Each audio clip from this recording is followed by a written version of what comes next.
All right, we're behind a GE stove. This is a GE range. You have an oven, you have a cooktop, and this is how this stove was wired. If you're putting on your cord, this is a 4-wire hookup. Homes after 1996 will have a 4-wire setup. You cannot put your ground, which should be on the body, to neutral.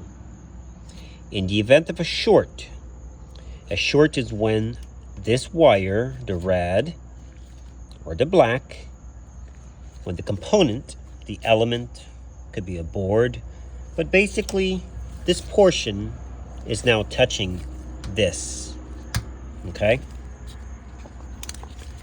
If you do this, because this is neutral and ground, they're tied in, not supposed to. And you do this, okay? That's ground.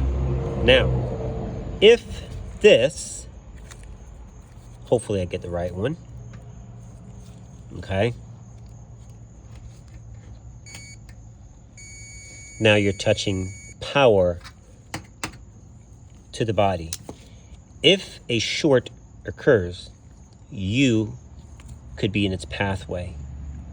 There's nothing to trip it.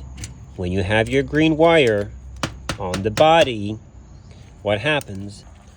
The energy that was going through the element and causing it to glow is no longer able, because a portion of this wire is now touching the body, and it should trip instantly. Why? Because this is now connected to this. It goes back to the breaker. The resistance is too much. The breaker trips. Everything is safe in a millisecond. When this is not connected correctly, you do not have a fault. Nothing. Power comes in and it goes out to neutral.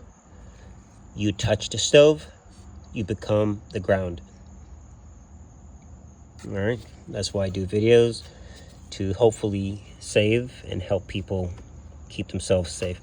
When you're going to connect your stove, guys, follow the instructions. It's on the back of the stove. Manufacturers actually put that there so that you can pay attention or call somebody out. It's not worth it. It's just a stove, you know, pay a service call, pay someone to come out and connect your stove for you.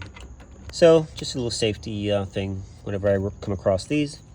This was from a customer. He broke the cooktop and I literally bought the thing for parts. The thing's only 6 months old, but definitely wasn't wired correctly. So, all right, so we got the cord off. I wanted to point something out again.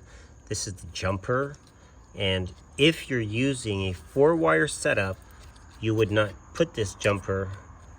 It normally lives here and connects to the body. You would not use this. You would take it off, find a spot on the stove, attach it, keep it in the event if you ever need it again. So you would attach it somewhere there, or you could even leave it here, but you fold it and you basically leave it like that in place. Now, that's where you would do that on a 4-wire setup on this guy, because the only thing, this is not about showing you how to wire. I do have videos on that, but your only thing is here, here, and here, and he goes to ground. That's it. This guy, he would be here, and you would have this guy connecting from here to the body, and that would be your ground. Very important. All right, just wanted to include that. Thanks for watching.